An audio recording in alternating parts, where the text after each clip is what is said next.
Today, we are diving into the comparison of SketchUp and SolidWorks to see which one might be better for you. Let's start with SketchUp. If you're a complete beginner or just someone who's starting out with 3D modeling, SketchUp is the way to go.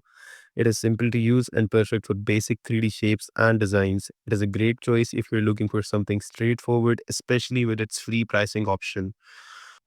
On the other hand, SolidWorks is a bit more advanced. If you're looking for something more complex, SolidWorks will give you a much more detailed and professional experience.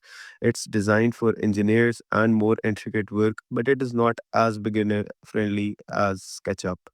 However, if you're willing to invest and need something that offers more features and flexibility than both, Rhino 3D would be a better pick over SolidWorks for overall value.